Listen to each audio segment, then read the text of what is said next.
condamné acte oyo Félix Tshisekedi na bato na ye bauti kosala.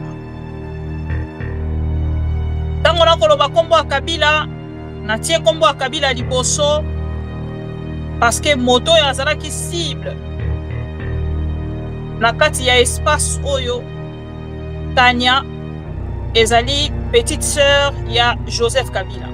Lelo bakoma kobenga Kabila sauce ya UDPS, bakoma kobenga e cube magique oyo ebongisaka bilubu ya bato ya UDPS pona kolia.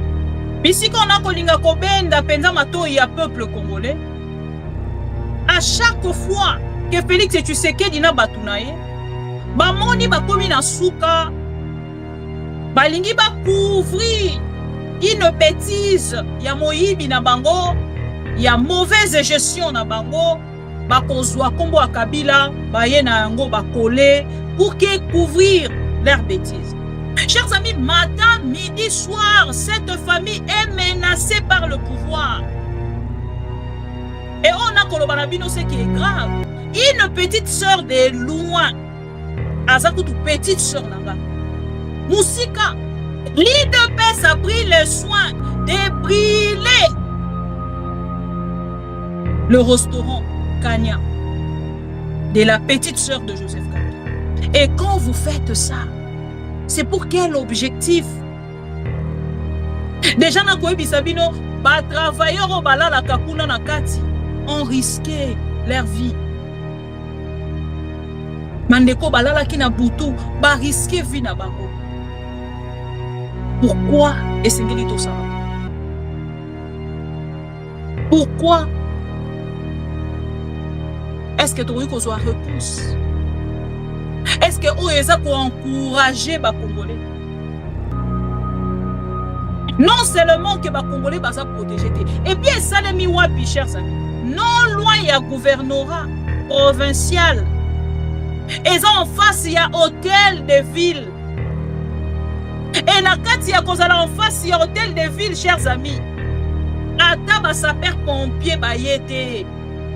Budget nyonso oyo batia na kati ya oyo nyonso a investissa awa na kati ya Kanya oyo restaurant nyonso eke par terre. Pourquoi cette haine, cher? Pourquoi ce mauvais cœur? Pourquoi avoir cet esprit? Il y a destruction. Pourquoi cette jalousie? Pourquoi la moto bozala na eloko moko ka babengi destruction? Bozala ki na yango na kati ya opposition. Tango tokolo ba ville morte pona bino ezala ki il faut casser des bus. Et il faut brûler des bus. Il faut brûler des bus, il faut casser des maisons, il faut casser ce qui nini tout ça. Mais lelo bokomi na pouvoir. Et c'est que bote ya bato likambo malamu. Bote ya bato bonne conduite. Comment se comporter? Yona Kabila, Bowela, Nini, apesa yo pouvoir, au gagnate. Diplôme d'État, ce qui diplôme, ya CV na ya apesa na kati ya Seni ya lokuta, a frappa CV na ya. Oyo siko Kabila sala oya mabe ezandi. Cela prouve combien de fois Félix Tshisekedi est incapable. Félix Tshisekedi est limité. Ce qui ville province ya Kinshasa kaka. Félix Tshisekedi asa kokokate kozwa soin na yango. Et lelo yo moko boutique makambo nyonso ti esika okomi, mais lelo moto yo ozali kokanga ndoki. Na nyonso oza kosala eza Joseph. Chers amis, violence oyo UDPS ke ko activer. Laissez-moi vous dire que kozala décompté. Parce que oyo toko kende na likambo oche toche. L'IDPS acclame. l'IDPS oyo ba escroquer biso moralement pendant des années. Lelo arrivé au pouvoir parce que bisabino toko changer constitution wana. Nous allons changer cette constitution pour que Félix Tshisekedi reste au pouvoir. Félix a le pouvoir tina 50 ans, mais il a quel âge? Il a quel âge Félix Tshisekedi? Bozo Pesaye combien d'années? Pour l'Angolobaki a un pouvoir 50 ans encore. Félix au pouvoir. Déjà dans 62 ans, à chaque jour. Bozo Baxelaye combien? Bozo a besoin de coup la présidence. Yemoko alobaka 2 mandats. Suffit. Akoyi kokende na 3e été. Muto ako succéder fois à la moisi. Lelo boko kolukela 3e mandat. Yemoko moto ayebisi bino ou bino batu boza kolukela. Mais si ka bozo komema biso na violence oyo boza ko activer boyeba ke boza na monopole na yango te. Et la culture du mensonge est en train de gagner du terrain. On ment comme on réussit au Congo. On ment pour couvrir ses propres inerties. On ment pour couvrir son incompétence et parfois pour justifier son irresponsabilité. On ment. Nazoba ba policier. Pourquoi tu m'as dit bino boza politique. Bon moni biso na nzela boza mosika na bana bino. Policier akota makambo yo. Chilombo aluki guerre na population. Boyete. To sera ba magistrat. Logo Chilombo abuki mibeko.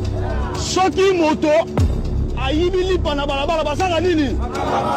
Ko sali nini abuki mibeko. Logo tisekela linga buka mibeko ya constitution. Il faut pas ça la nini?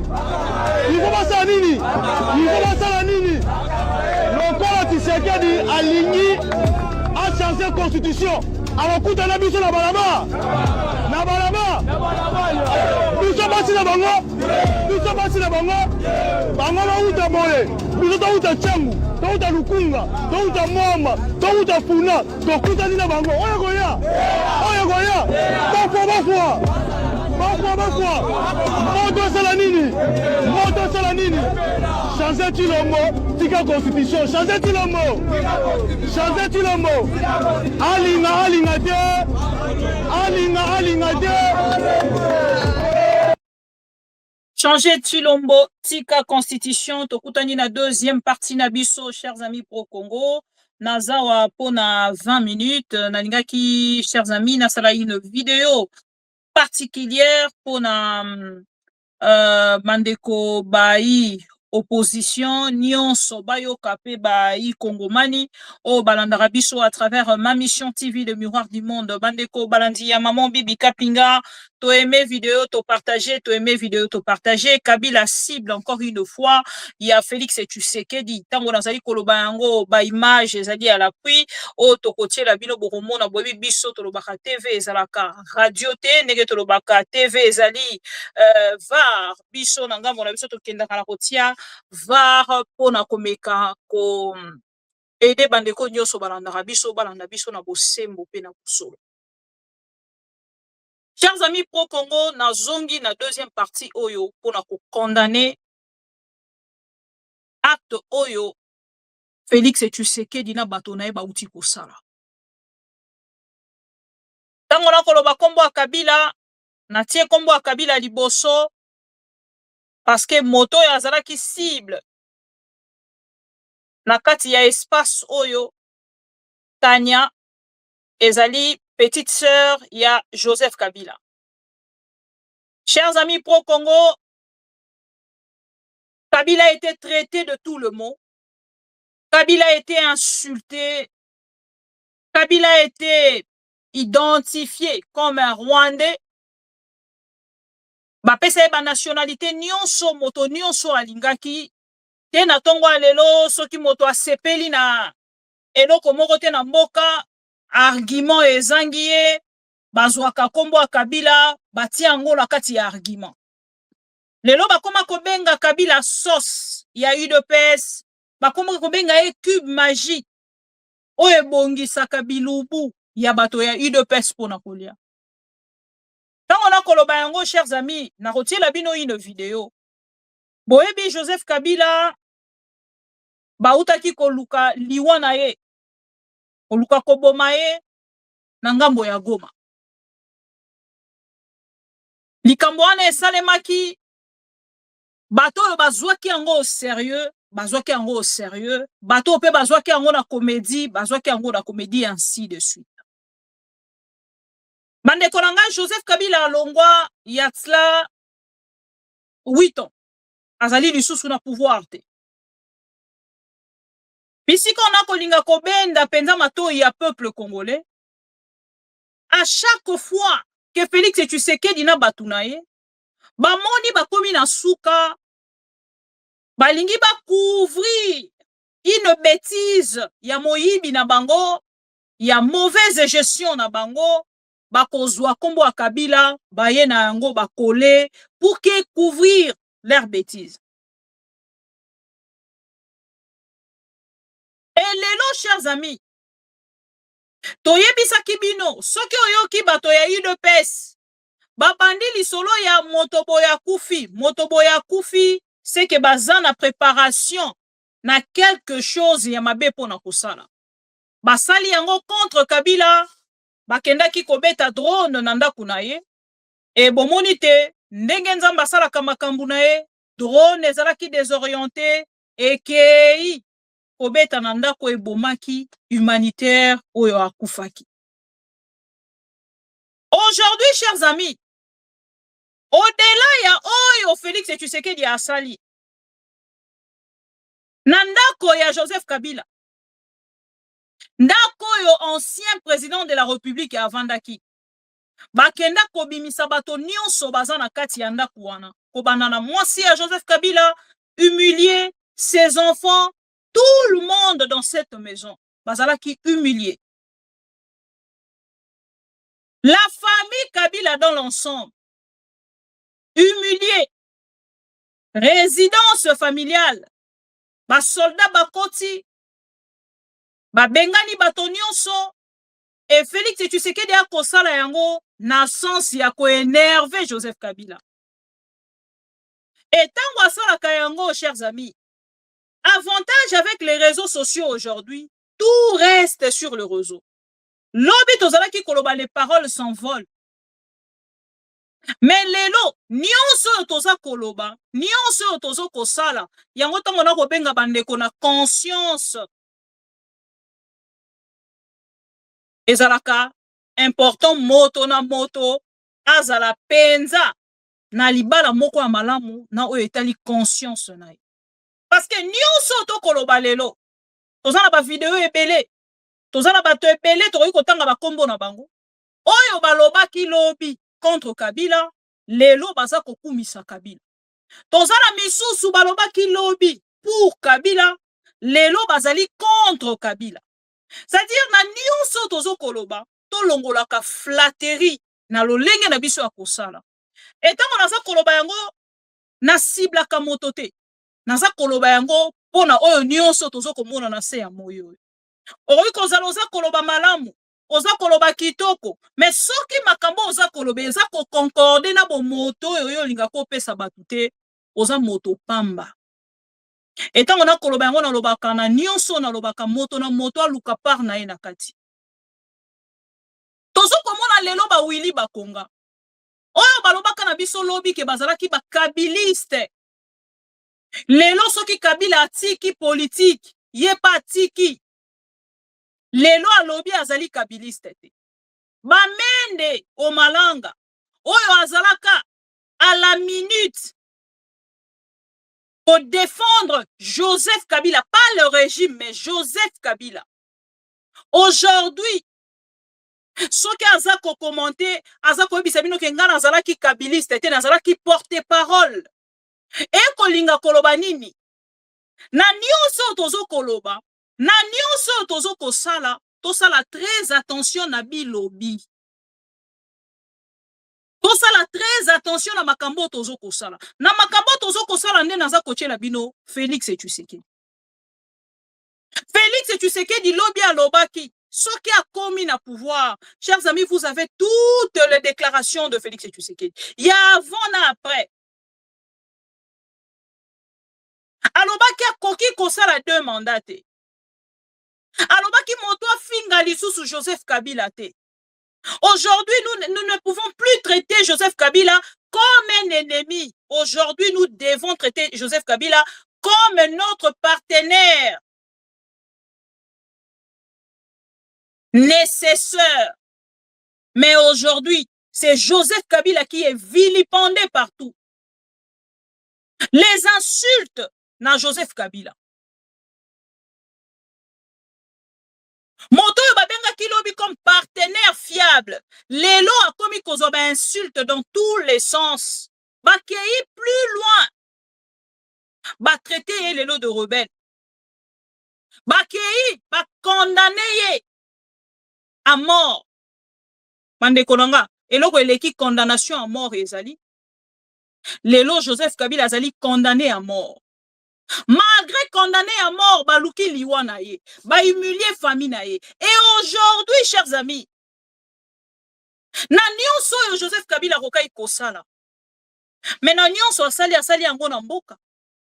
Kingakati aujourd'hui, ezali na ba travailleurs congolais. Oroiko kende du début à la fin. Orotika la komona oyo bango bazaki koloba lobite. Que c'est des Rwandais, c'est des Boyés, Aza Congolais, Aza ezalaki une chanson pour l'IDPS pour déstabiliser la personne de Joseph Kabila.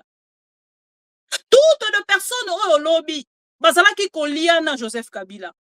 Ils n'ont jamais eu le courage. Yako défendre Joseph Kabila.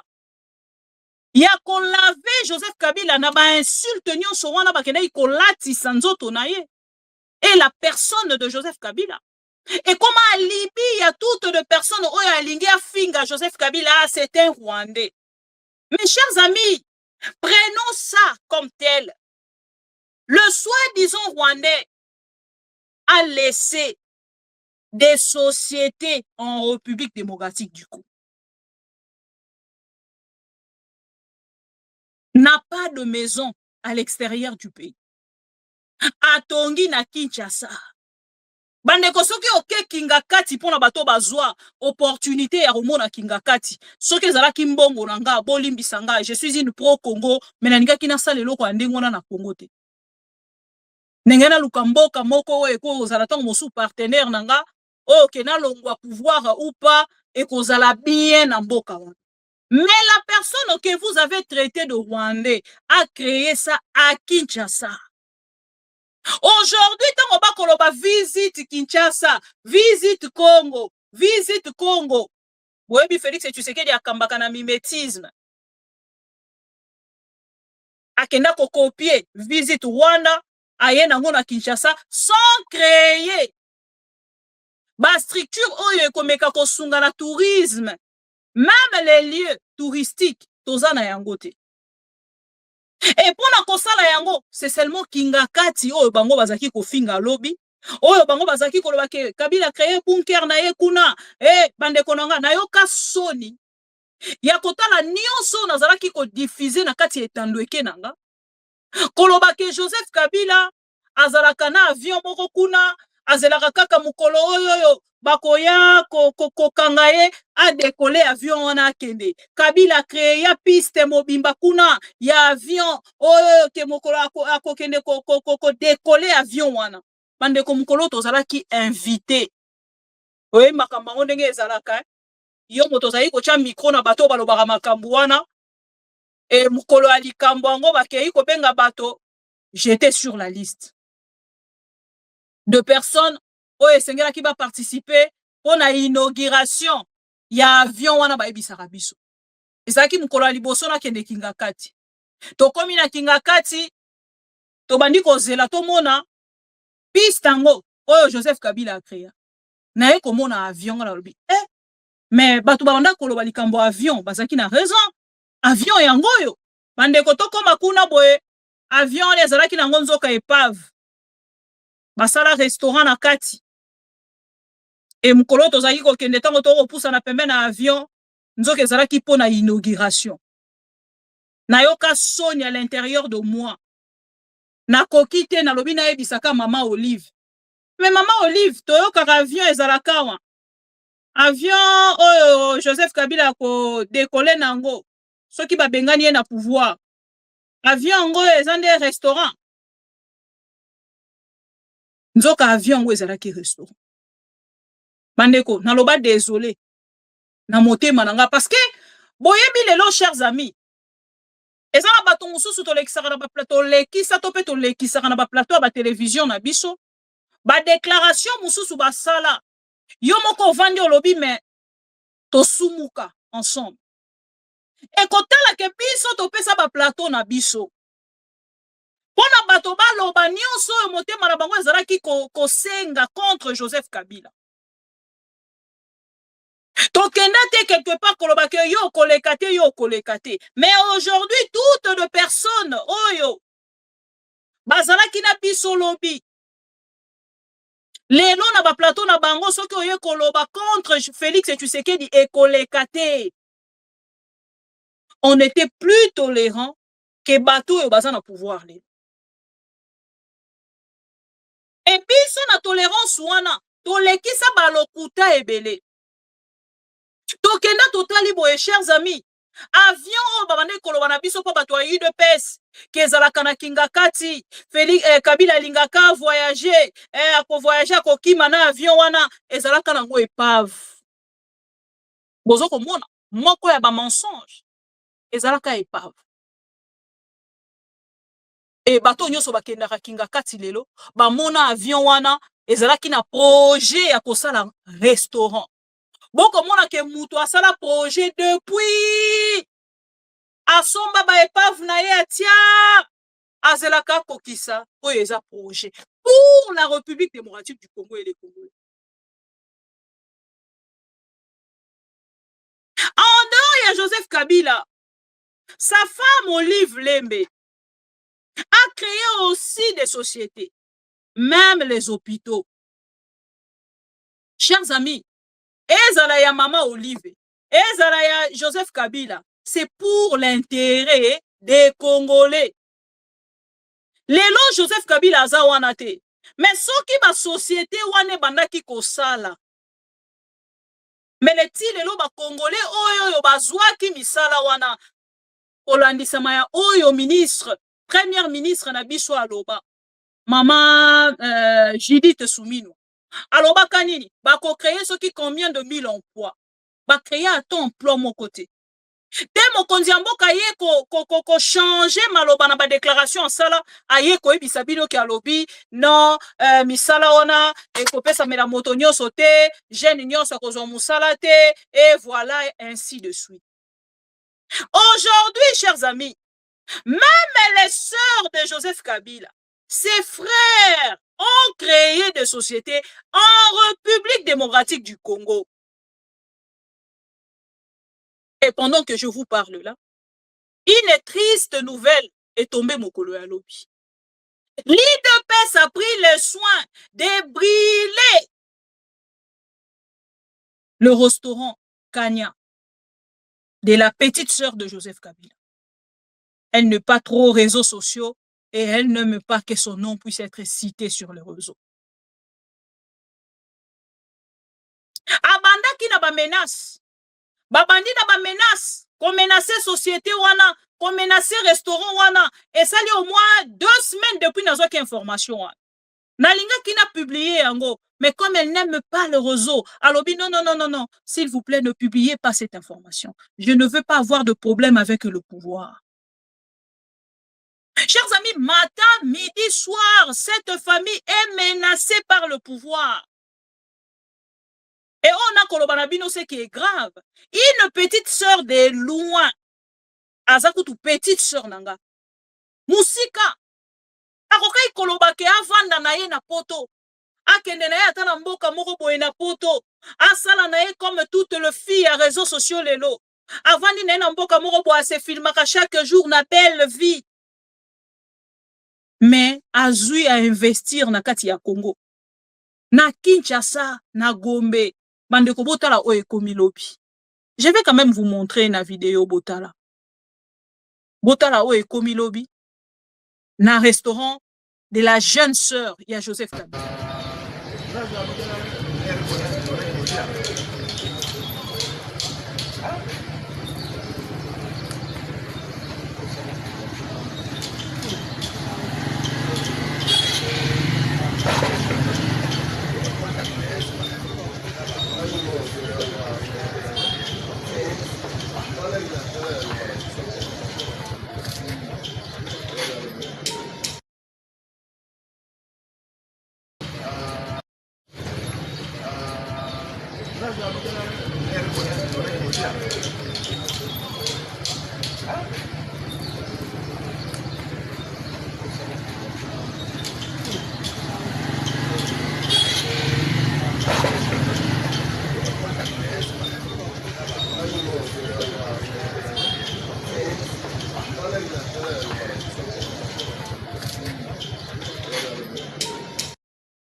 Voilà.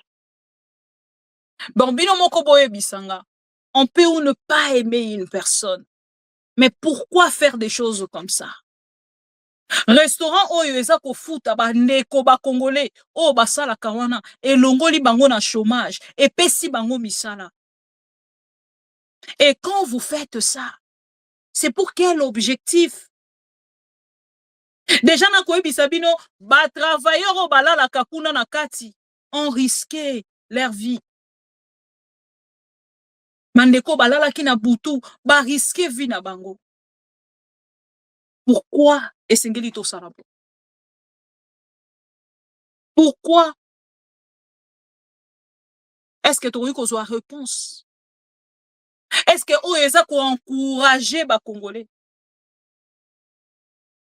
Non seulement que les Congolais sont protégés. Et puis, ça les miwapi, chers amis. Non loin, il y a gouvernorat provincial.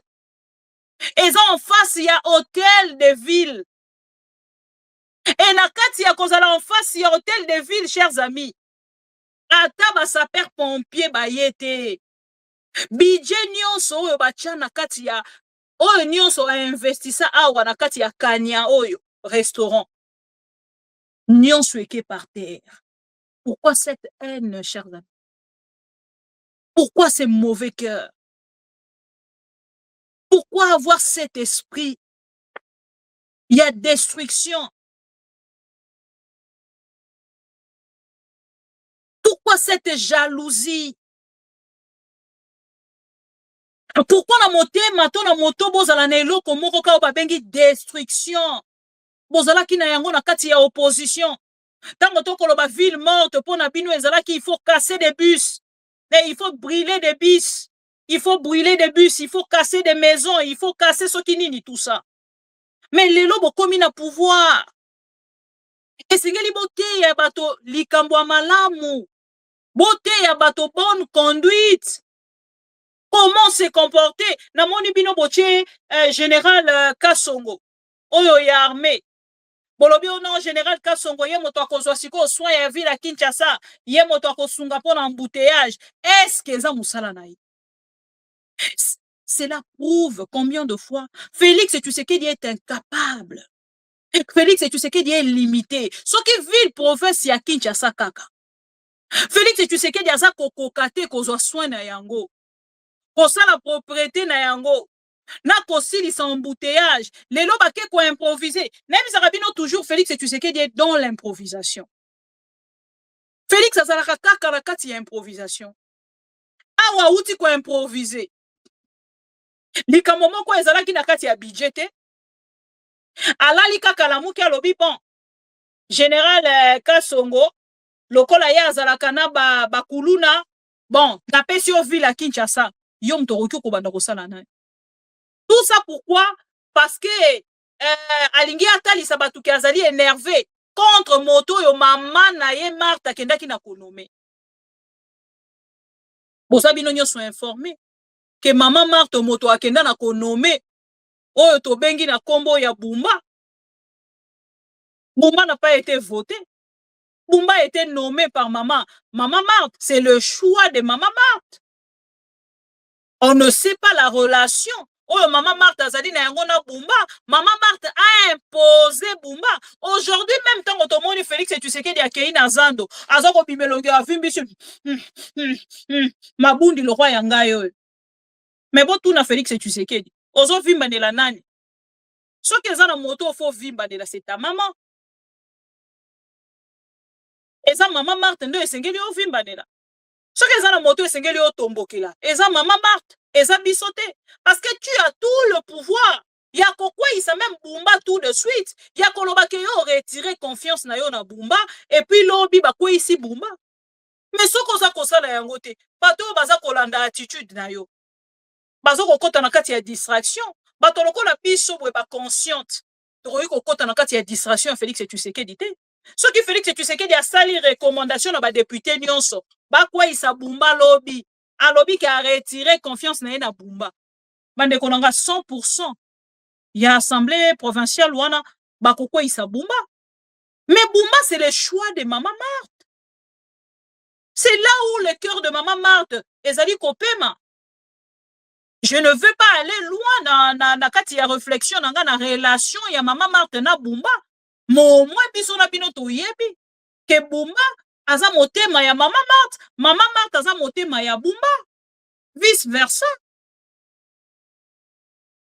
Et ici, chers amis, nazongi na likambo nazaki koloba na bino. Donc, pour la Félix Tshisekedi, aza ko maintenir promesse na ya sala na ba.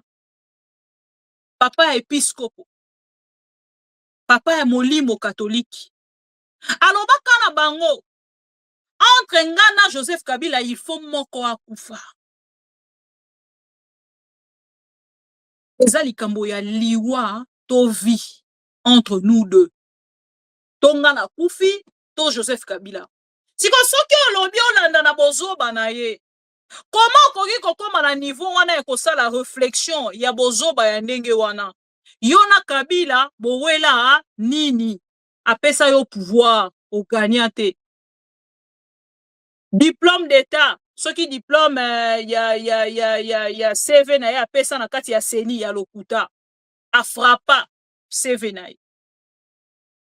Oyo siko Kabila sala oyo ya mabe eza nini? Yo moko sala coup d'état institutionnel obalola majorité au komisango ya yo accompagné nandeko Jean-Marc Kabund a encouragé Félix Tshisekedi na violation wana. Et lelo yo moko boutique makambo nyonso ti esika okomi mais lelo moto yo ozali kokanga ndoki na nyonso oza kosala eza Joseph Kabila. Mais quand il s'agit de voler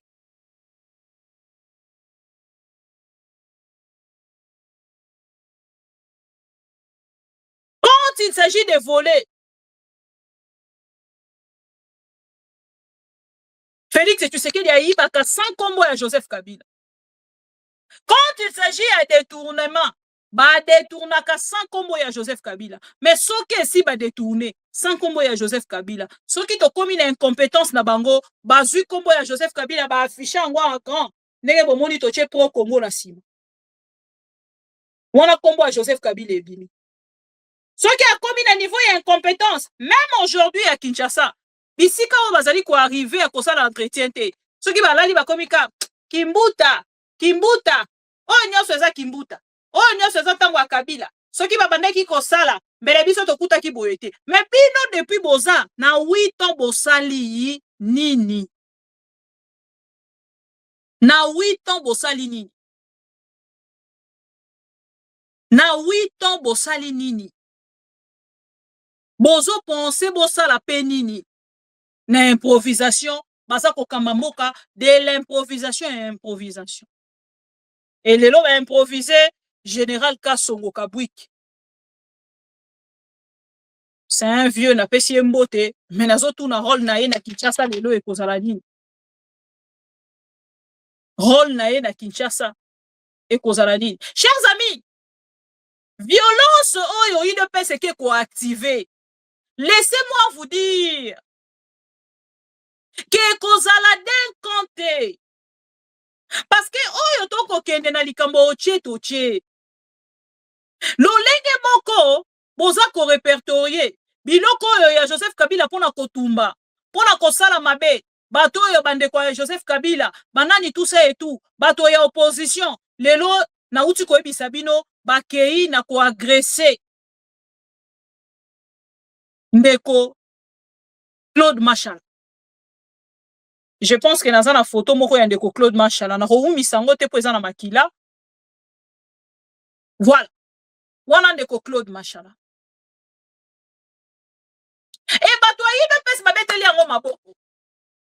Lelo violence et comme kozwa soutien total ya pouvoir. Ba agresser ndeko Claude Machala, UDPS ebeti maboko. Eh mon Dieu. Nazotala nazoloba mon Dieu. Oyo ezakaka Congo onga na yebaki ou un autre Congo. L'UDPS oyo lobby azalaki koloba na part na ye que Joseph Kabila aza rwandais. Joseph Kabila aza boye. Joseph Kabila était un dictateur. Les dictateurs est lavé complètement. Mais chers amis, na makambo mosusu, il faut topé sa ton à ton. Oui. Parce que nyonso yo batu baloba ki lobby, batu basala même comparaison ya Joseph Kabila nani yeyi. Bakena même na ko comparer Joseph Kabila nani yeyi. Mais aujourd'hui, moto yo babenga ki gâteau. Pour ko diminuer Joseph Kabila, tala makambaza kosala. Regardez, chers amis. Et l'UDPS acclame. l'UDPS a escroqué biso moralement pendant des années. Les lots arrivés au pouvoir, baza koyebisa bino toko changer constitution wana. Nous allons changer cette constitution pour que Félix Tshisekedi reste au pouvoir. Félix a le pouvoir tina 50 ans. Mais il a quel âge? Il a quel âge, Félix Tshisekedi? Bozo pesaye combien d'années? Pour l'Angolobaki a le pouvoir 50 ans encore. Félix au pouvoir. Déjà dans 62 ans, il a chaque jour. Bozo bakselaye combien? Bozo a besoin de coup en la présidence. Yemoko alobaka 2 mandats. Suffit. Akoyi kokende na 3e été. Muto ako succéder fois à la moisi. Lelo bokomi kolukela ye 3e mandat. Yemoko moto ayebisi bino ou bino batu boza kolukela ye.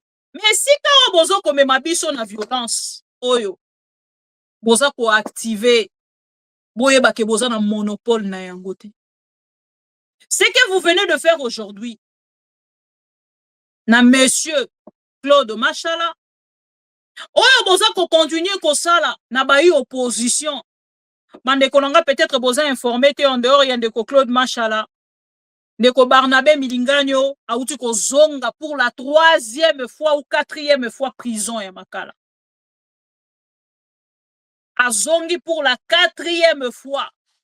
Sona s'est trompé te prison ya Makala. Baza ko reprocher ye nini. Alobaki ke papa ya Kagame azali congolais. Lokola alobaki ke papa ya Kagame aza congolais eza infraction. Bakangi ye babwaki na prison. Mais natango ya Joseph Kabila. Bokena même kolobaki azali rwandais. Mais nani akanga bino? Nani akanga UDPS? Papa Etienne Tshisekedi.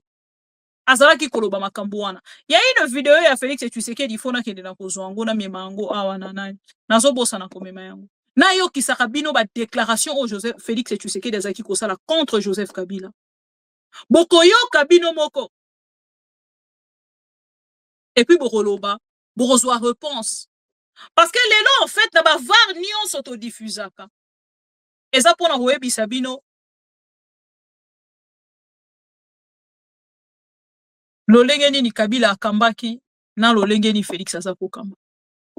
Tozo kotalisa bino makambo nyonso Félix alobaki lobi na passé. Oyo ba koloba lelo na présent. Na lolenge nini Congo ekozala na futur. Soki Félix Tshisekedi atikali na pouvoir.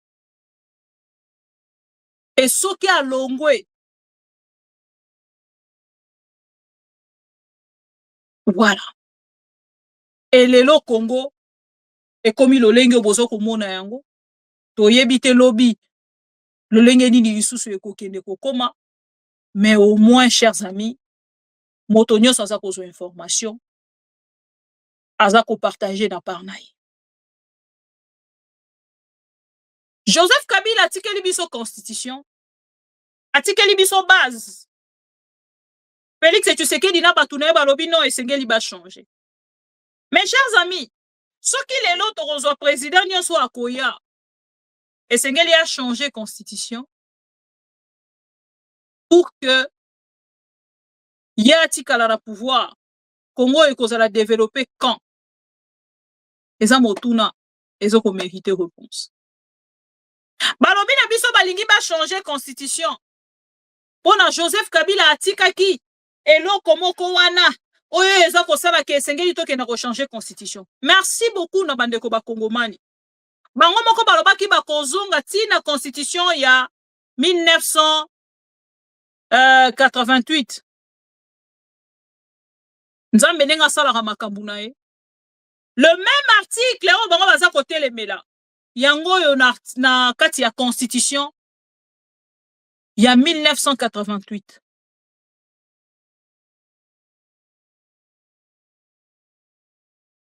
Article oyo bango baza kotelemela soki 219 soki 218 yango yo awa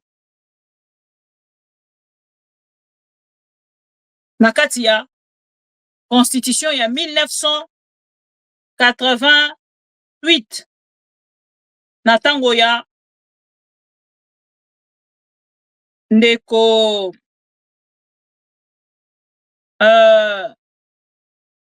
Mobutu Sese Seko Wazabanga Kukungwendo. Ezalaki na article 110. En vue de promouvoir l'unité africaine, la République peut conclure des traités et accords d'association comportant d'abandon partiel de sa souveraineté. IDPS c'est le Kokosa et Sidi. Il y a 1992. Non mais à la page, bah, comme 1900, mise à jour le 27 juin 1988. Il y a 1992, voilà. Et awa, baza kotalisa, na article 110. Même article, oh, bango bazali kopesa Joseph Kabila, balobi ezali, wane ezali, nani yaba belgérant. Esengeli tokene na ko changer yango, esengeli tokene na ko changer yango, lelo, var yango wana, ya 1992, 1992. Voilà. Donc, UDPS c'est l'oko kokosa, ezali susute. Même article yango wana, ebimi na kati ya constitution, ya 1992. Donc, boya lisusu, na oyo bokoya kokosa. Donc, un président de la République, bazako memaye boye lokola zoba, sans conscience, sans intelligence. Et les lots, chers amis, tozoko tuna UDPS koya lisusu na nini, article nini koya na yango lisusu. Pona koya koyebisa biso que c'est à cause de cet article-là, yango ndeza ko bloquer paiement ya ba fonctionnaire, yango ndeza ko bloquer avancement ya République, yango ndeza ko bloquer. Parlons de likambo etali paiement ya ba fonctionnaire. Bolanda, cet aventurier de l'IAO. La RDC connaît des journées telles que celle de Villemort. Les conséquences chiffrées peuvent être désastreuses. Ça, beaucoup de gens l'oublient. Conséquences d'abord sur le plan économique. Le pays perd en une journée plus de 322 millions de dollars en termes de PIB ou de production. Plusieurs rapports de la Banque mondiale, du FMI, TAMRAP en disent long. Sur le plan des finances publiques, les trésors publics perdent en une journée plus de 40 millions de recettes publiques. Qui va payer tout ça? C'est le petit peuple, c'est la petite économie qui va en souffrir. Ce sont nos petites entreprises, nos petits commerces, les tenanciers des boutiques, des pharmacies, des petits restaurants, les taximans, les motocyclistes qui vont le payer cash. Ce ne sont pas les responsables politiques, pas les membres du gouvernement, pas les parlementaires, pas les hauts fonctionnaires. Ce sont nos populations qui vont en pâtir. Sur le plan social, jusqu'à 5720 personnes meurent dans nos hôpitaux lorsqu'il y a ville morte à cause de l'absence du personnel médical. 5720 personnes, dont plus de 3000 enfants. Pensez-vous que ce sont les enfants de ces responsables politiques qui risquent d'être parmi les victimes? Je n'y crois pas, parce que eux fréquentent les cliniques privées. Ce sont des enfants de Congolais lambda qui vont mourir, faute de médecins, d'infirmières, de sages-femmes, dans des centres de santé, de proximité, dans les hôpitaux de l'État. Il y a, je pense, une autre façon de faire de la politique entre adversaires, sans faire souffrir davantage un peuple qui a déjà du mal à nouer les deux bouts du mois et qui se battent tous les jours pour participer à l'œuvre de la reconstruction de son pays. Nous devons nous affronter autour des idées, projet contre projet, vision contre vision, argument contre argument, en débattant autour de problèmes cruciaux qui se posent dans notre pays. Le redressement économique, la reconstruction des tissus sociaux, l'éducation, la santé, la reconstruction des infrastructures routières, l'énergie, l'environnement, les services publics, la recherche scientifique, la sécurité, la paix. Bien des sujets qui peuvent nous rassembler. Avoir des divergences, bien sûr, ça fait partie. Voilà. Na kotia bato a pouvoir mingi te bolimbisanga. So nazo ka bango e déconcentranga. Boyoka liyaou. Liyaou aza koya ko ventele biswawa. Une journée ville morte coûterait près de 322 millions de dollars à l'État. Mbongo yango ekotaka quand et wapi. Parce que ceux qui trouvent tout na liyaou. Pourquoi la fonction publique topé dans l'État congolais ekotisaka 322 millions, près de 322 millions, mais ba fonctionnaire ba futa marana retard. Et aweza une forme d'intimidation. Parce que la panique, pardon, parce que la peur a changé de camp. Parce que bato ya pouvoir, zui kobanga moko, ya oyo ezali appel ya opposition d'une manière bokoki ko imaginer te. Et awa, chers amis, ba charger même ministre il y a fonction publique pour intimider des fonctionnaires. Fonctionnaires à foutre en déjà malamouté. Ce qui ont lobby que non, ba fonctionnaire wana oyo nyonso akoya te akozwa sanction. Sanction ngo ezali na règlement nini. Ezali na règlement nini. Boye bisanga, moto ya bimi lobi na tongo, aza na transport déjà transport ya ba fonctionnaire ezala raté. Nyonso yo pona komeka ko démobiliser le peuple congolais na invitation topé na initiative ya opposition. Bazo lukana ndenge nyonso kotalisa peuple congolais ke bo kende na bino te, bo sala na bino nani te, bo kende ko makambo baza ko benga bino te, tala. Et awa, chers amis, non seulement baza ko menacer ba fonctionnaire, ba ko déployer ba militants na bango oyo to bengi ba force du progrès, ba milice ya UDPS, ba milice ya pouvoir lobby. Boso komona. Et ba bandi intimidation wana na ba téléphone. Pomoni ndeko Merlin vuvu. Botala ba message batindeli. Ba message yango yo, ba numéro yango wana. Chers amis pro Congo boyebi lolenge to salaka. Quand il y a des menaces comme ça, n'appelle ça rabino mot d'ordre. Parce que je suis une maman pro Congo. À tout le pro Congo, un Congolais est en danger. Et quand un Congolais est intimidé avec un numéro dévoilé, chers amis, prenez le temps de noter ces numéros et de faire votre travail. Le numéro est affiché. À la Kisikeya Azali Moutoua Makasi. Le message est là. Vous pouvez noter le message ou capturer l'écran pour la kozwa numéro wana. Ndeko ale sanga, bandeko nyonso, ndeko azala ki na posa koyebana, akei na par na ye kosala menace na un pro Congo. Alors, bino, batoboko ki kosokipe na ye, bo ede numéro na ye, ezwa bapel ya poto, ezwa bapel ya de partout.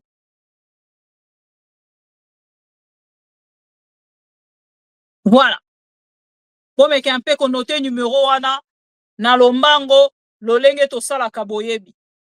Deuxième message yango wana bokoki pe ko copier lisusu ko capturer. Bokoki ko so numéro wana et na bandeko nyonso ko retrouver numéro wana na kati ya répertoire na yo mais ka kotinda identité na ye pour que azala lisusu affiché une fois.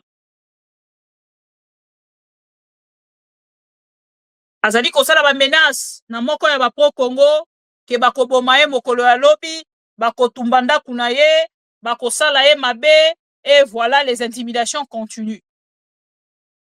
Voilà. Donc, le numéro, comme ils ont affiché, Yemoko Luka qui a affiché numéro na pour relaxer qu'il est garçon. Alors, à tous les garçons pro-Congo, de s'en charger, na numéro wana, boyebi lolenge to salaka, un petit message à la personne pour na kotalisa que na kati ya clôture ya ba pro-Congo ba kota kate, na kati ya lopango ya ba pro-Congo, ba mekara kotia zolo te, bana ba pro-Congo, bazalaka jamais menacé par un Congolais inconscient. Le pro-Congo, Merlin Vouvou, Azalaki Bongo, intimidé par une personne, il y a eu de PS, soi-disant, soutien pouvoir, pour la remeka kota lisaye que journée à lobby, et sengeli ya bimate, et sengeli ya zaranandako, et sengeli ya mona libandate, a que ne même pas ici comme repo yenda zali bongo cible ya bokolo ya lobby. Alors, chers amis, je pense que, encouragement na bino et ça la bien. De quoi Monique ko Merlin Vouvou pour la repesa courage pour remonter moral pour la qu'on est ensemble pour la intimidation la lutte continue bozui temps ya sala yango 2 3 4 minutes et ko sala malamu penza. Alors voilà un peu oyoyo tozalaki na yango ya poko ya lelo ndeko pa moni na ngambo na ye akoki ko benga ndeko parce que ça continue ba menace d'agression et puis oyo PC salemi ndenge na kutu kolakisa bino ya ndeko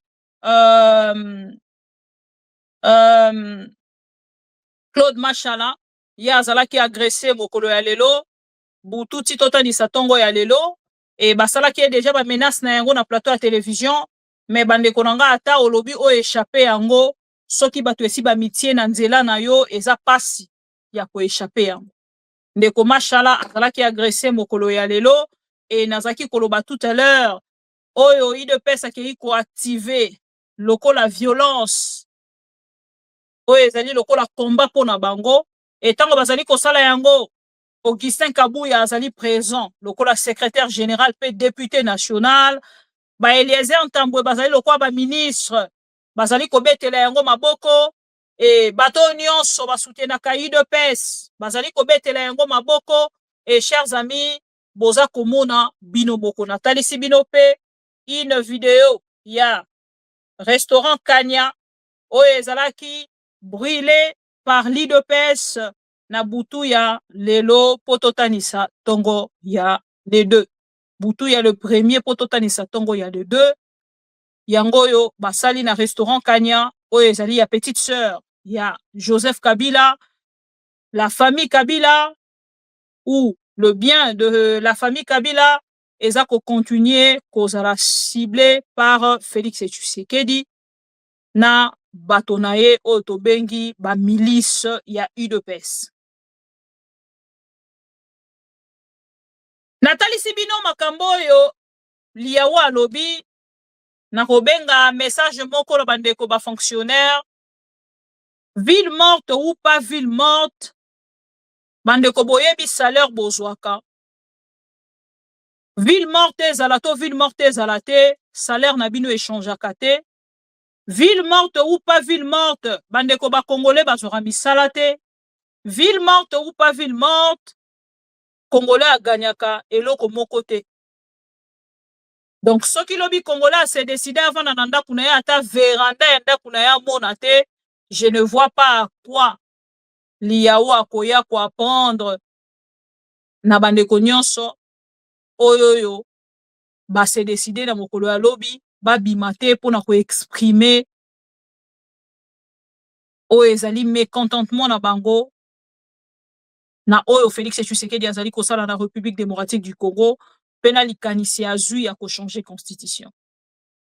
Chers amis pro Congo, je pense lelo soki biso na bino tovandi tozo kotala même ba professeur Njoli nazwaki vidéo moko pona ye professeur Njoli o alobaki na biso lobi moto moko azalaki kabiliste akomi plus tshisekediste ke ba tshisekediste bango moko oyo ateyaki lobi alobi constitution ekoki kozala changer te lelo aza kokoka kozwa lisusu parole te en public. Mais na oyo etali kaka souvenir pe connaissance pona bandeko nyonso balandaka biso. Na kotikela bino prof Njoli alobaki lobi ebele tango azalaki no na poste te. Na yeko comprendre que na République démocratique du Congo, soko oza chômeur, ozala tala na ba réflexion, français ebele, oko lakisa peuple congolais que ozali ensemble na ye, mais ba peso kaka poste moko ya mukie, moi portion moko kaka ya mukie ya pouvoir. Déconnecté complètement de la réalité. Milike simbi mutu, mbongo e simbi ba poche nyonso, ba chambre nyonso ya ndako, et tout de suite moto a commis la possibilité de se déconnecter. Ça fait très mal, mais suivez quand même. Contrer, où est-ce que ça nous a conduit? C'est vrai. Les problèmes, c'est les mécanismes de gestion humaine, les mécanismes de concertation. Quand on dit que le président de la République, le Premier ministre définit, mais c'est lui que nous voulons qu'il soit responsable. Le président doit être irresponsable. C'est lui qui fixe le cap. C'est lui qui est la clé de voûte. C'est lui le chef de l'exécutif. Il ne faut pas oublier qu'aucun conseil de ministres ne peut se faire si le président ne le convoque pas. Donc il a le pouvoir. Donc notre président de la République, c'est un régime plus ou moins dualiste, mais on veut des concertations à tous les niveaux. Mais maintenant, le problème, est-ce que l'homme congolais ait une culture démocratique? Alors lui dira... De concertation. De concertation. Lui dira, les régimes présidentiels seraient ancrés dans le mental congolais, dans l'éthos. Donc, lui, il veut le régime d'un président fort qui nomme le Premier ministre comme Mobutu changeait ses commissaires d'État. Non, nous on n'a pas voulu ça.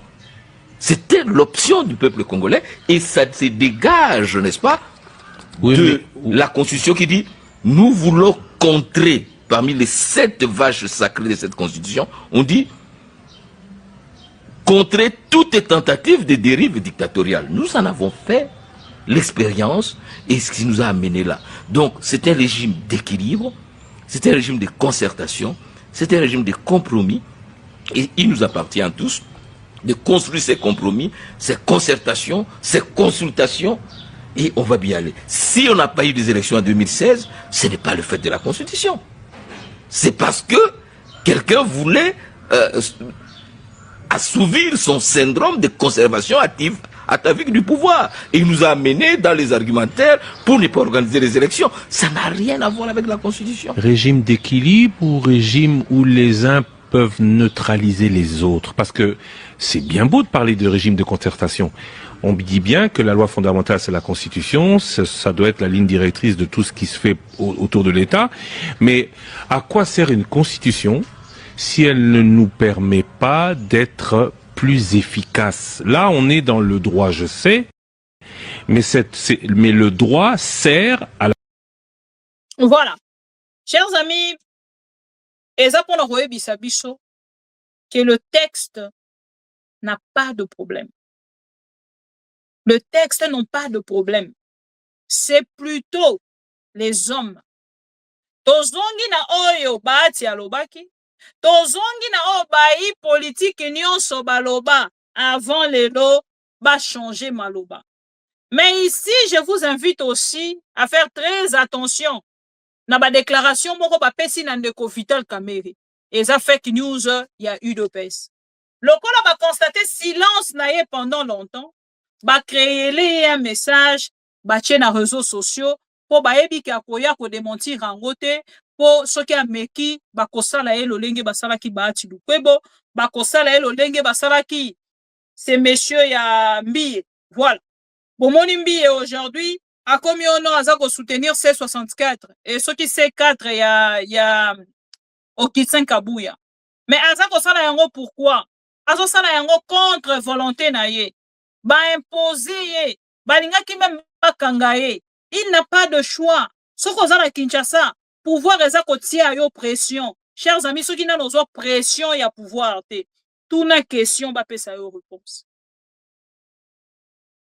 Et lelo nazwi message moko ya bato baza na Kinshasa bayebisinga ke Kinshasa lelo bato ba vide ville lelo bato bakauki. Attends, bato bakoti ndaku. Attends, tant on a koloba kezali première tentative ya action ya opposition elingi koloba ke journée ya lobby esimba code 16 esimba te opposition etie libaya. Wana kuta eza libaya te eza libende. Opposition ba s'imposer contre Félix Tshisekedi et lobby nde tokoyeba. Entre le pouvoir et l'opposition, le peuple congolais et le pouvoir, banani, baza, voilà. Pour comprendre. Lobby eza code 16 et bébé bonga. Opposition s'est lancée. Voilà.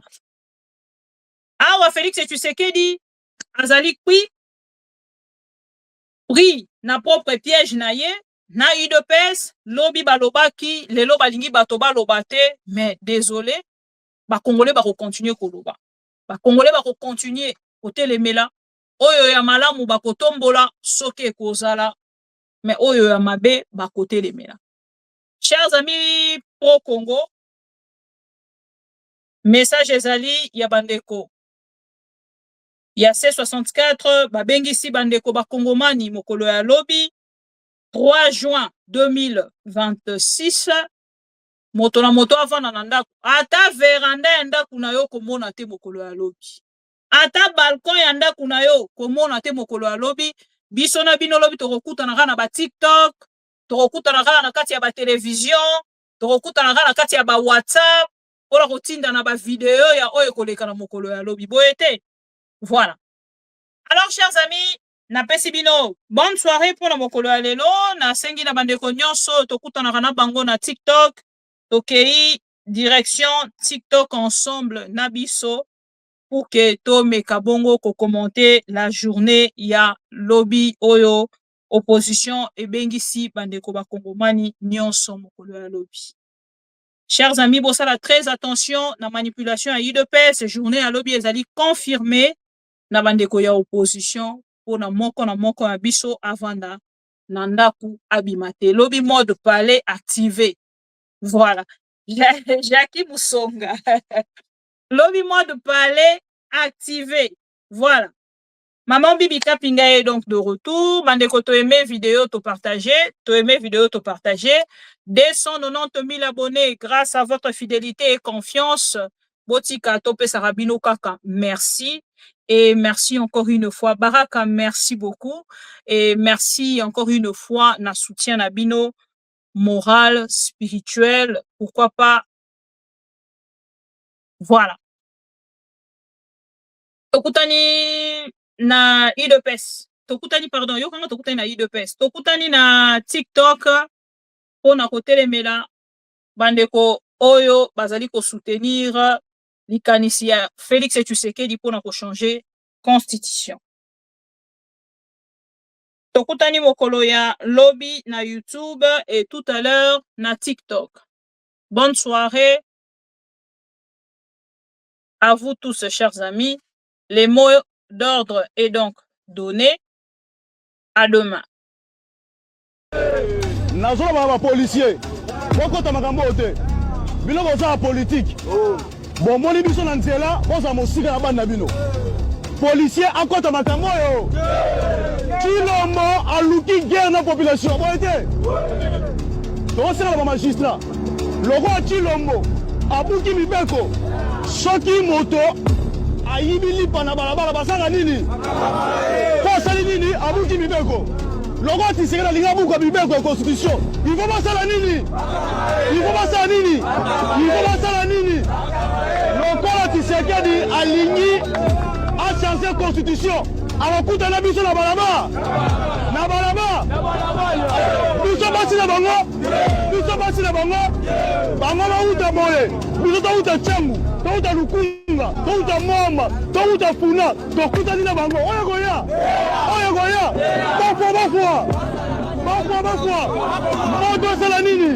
Moto Salanini. Changez-tu le mot? Tika Constitution. Changez-tu le mot? Changez-tu le mot? Alinga de.